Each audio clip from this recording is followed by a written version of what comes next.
मुझे कॉलेज जाना था और मैं गाड़ी में बैठी अब्बू का इंतजार कर रही थी। कुछ देर में अब्बू आए और हम कॉलेज के लिए रवाना हुए।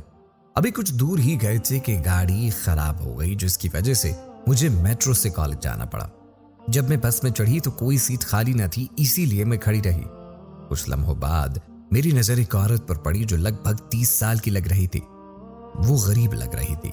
उसके हाथ में एक मेडिकल रिपोर्ट थी और एक पुराना सा पर्स था। दूसरे हाथ में अपनी चादर का एक पल्लू पकड़े वो मुसलसल अपने आंसू साफ किए जा रही थी।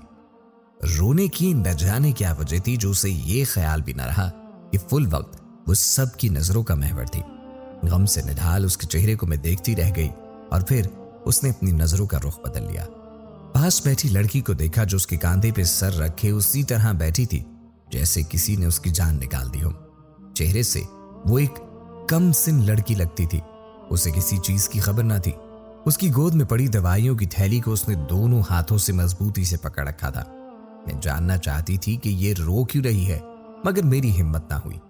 अगले ही स्टेशन पर उसके पास वाली सीट खाली हो गई तो मैं झट से वहां जा बैठी। कुछ वक्त बाद मैंने उससे पूछा, आप कहाँ जा रही हैं? पता नहीं, उसने जवाब दिया तो मैं हैरान रह गई। मैं घबरा गई और कहा, आप पहले खामोश हो जाएं, मुझे आराम से बताएं कि हुआ क्या है। मेरे मुसलसल सवालों ने उसकी तवज्जो मेरी तरफ खींची थी।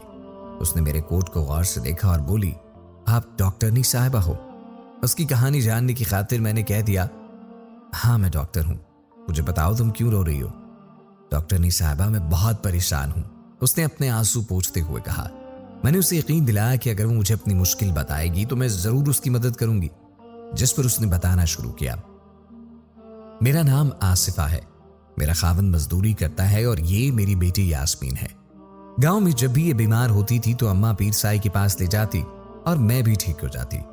पीर साई के हाथ में बहुत शिफा थी। वो जिस भी बंदे को हाथ लगाता था वो एकदम से ठीक हो जाता। ये मेरी बेटी कब से बीमार है, उसको भी पीर साई के पास ले गई मगर ये ठीक ना हुई। बड़ी मुश्किल से मैंने इसे 2-3 डॉक्टरों को भी दिखाया मगर वो इतनी महंगी दवाई लिख देते हैं। हम गरीब लोग हैं, खाने के लिए पैसे नहीं तो दवा के पैसे कहां से लाएं? मैंने कुछ रकम जमा भी की थी। सोचा था कि इसे फिर से गांव लेकर पीर साहब के पास जाऊंगी, मगर मेरे मोहल्ले की एक औरत ने बताया कि इसे पीर जहांजेब के पास ले जाओ। वो घर के बहुत करीब वाली गली में मशहूर थे। सुना था कि शगुफ्ता बुआ की बहू को भी बच्चा उसी के दिए तावीज से हुआ था। मैंने शगुफ्ता बुआ से कहा कि वो मुझे अपने साथ ले जाए। मैं अपने शौहर से छुपकर एक दिन उसके आस्थाने पर गई। वहां देखा तो मुरीदों की कतारें लगी हुई थी। बड़ी देर बाद हमें अंदर बुलाया गया। अंदर देखा तो कमरे में बहुत कम रोशनी थी। अगरबत्तियां हर तरफ जल रही थी और पीर साहब उनके नौकर परों वाले पंखे से हवा दे रहे थे।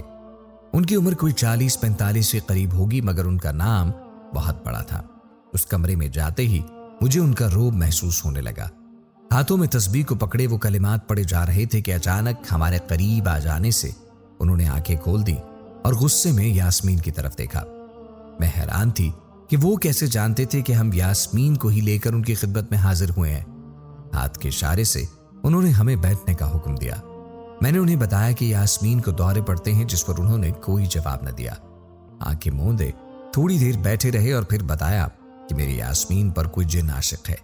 ये सुनकर ही मेरी आंखों से आंसू जारी हो गए। गांव में जिस लड़की पर जिन आशिक हो जाए तो उसके तो रिश्ते ही नहीं आते। उन्होंने मेरे सर पर हाथ फेरते हुए तसल्ली दी कि पीर साहब इसे पूरी तरह से ठीक कर देंगे। कुछ देर बाद पीर साहब ने यास्मीन की जुबान पर एक खास तावीज रखा। तावीज रखते ही उसकी आंखें सुर्ख हो गईं। यास्मीन कहने लगी कि मेरी जबान जल रही है। पीर साहब ने बताया कि इस वक्त दरअसल यास्मीन की नहीं बल्कि उस जिन की जबान जल रही है और यास्मीन का जिस्म चूंकि उसके कब्जे में है तो अंदर से वो ही बोलेगा। उन्होंने यास्मीन के लिए एक तावीज दिया जो मैंने उसके बाजू पर बांध दिया। हमें अगले रोज इतवार को आने का कहा गया। अगले इतवार को जब मैं गई तो पीर साहब ने फिर से यास्मीन को तावीज दिया। हमें 2 रोज बाद दोबारा आने का कहा गया। इस बार उन्होंने बताया कि अगले 2 दिन बाद उनका अमल असर करेगा। साथ ही उन्होंने 2 किलो इलायची, मुर्गी की टांगे, 1 कबूतर का सर और 10 किलो दूध मंगवाया। मैंने कर्ज लेकर उन तमाम चीजों का बंदोबस्त किया और शाम के वक्त पीर साहब के पास यास्मीन को ले गई। पीर साहब ने मेरी बेटी को मारा।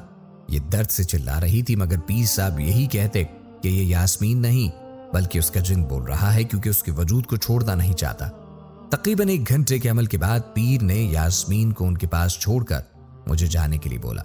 मैंने जब इनकार किया तो पीर साहब गुस्से से तिलमिला उठे। मैंने पीर साहब से कहा कि मेरा शौहर मुझसे यास्मीन के बारे में सवाल करेगा, लेकिन फिर अपनी बेटी के ठीक होने के ख्याल से मैं वहां से जाने के लिए राजी हो गई।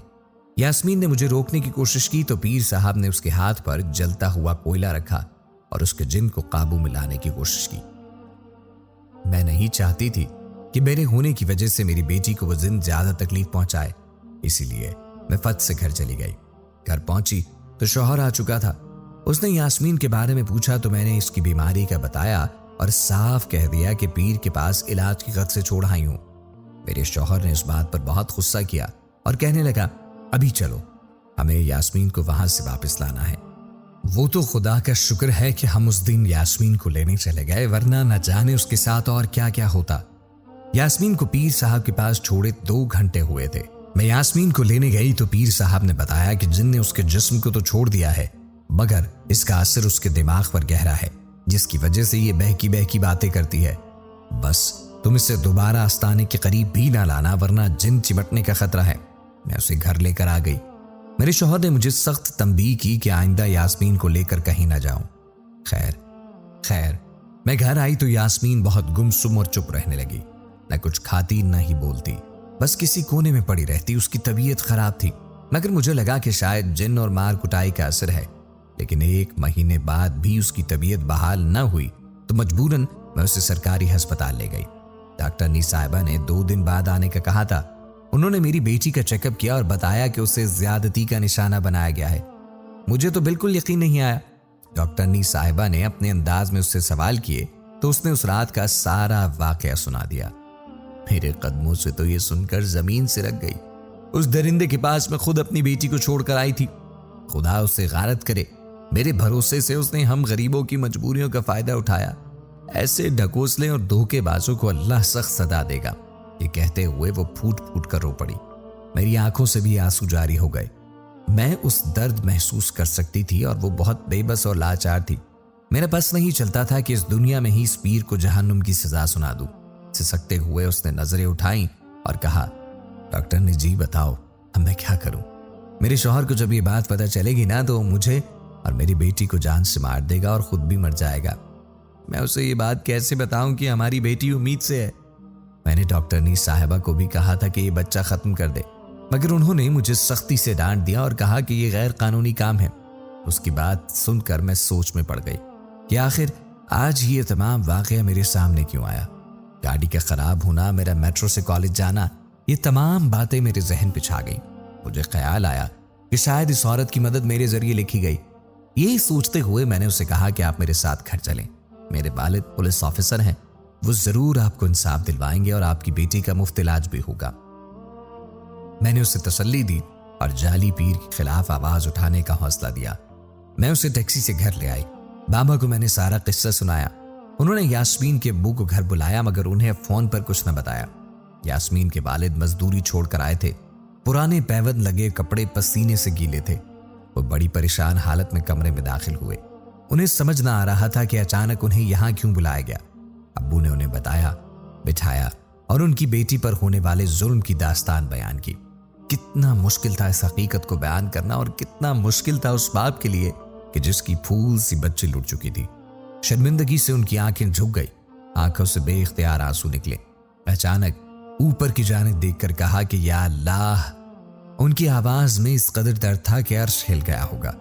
अब्बू ने थाने फोन किया और पीर को गिरफ्तार करने का ऑर्डर दिया। शाम तक वो ढकोसला पीर जेल की सलाखों के पीछे था। अहम मीडिया को भी बुलाया गया ताकि लोगों को शऊर हो कि मर्ज का इलाज अस्पतालों में होता है, ना कि इन आस्थानों में, जहां न जाने कितनी ही यास्मीन जैसी मासूम जाने उनकी हविस का निशाना बनती हैं। यास्मीन के इलाज की जिम्मेदारी अब्बू ने खुद उठाई। अब वो काफी बेहतर हो गई है। अब्बू उसे पढ़ाने का इरादा भी रखते हैं, मगर उसकी मां कहती है कि वो यास्मीन की शादी करना चाहती है।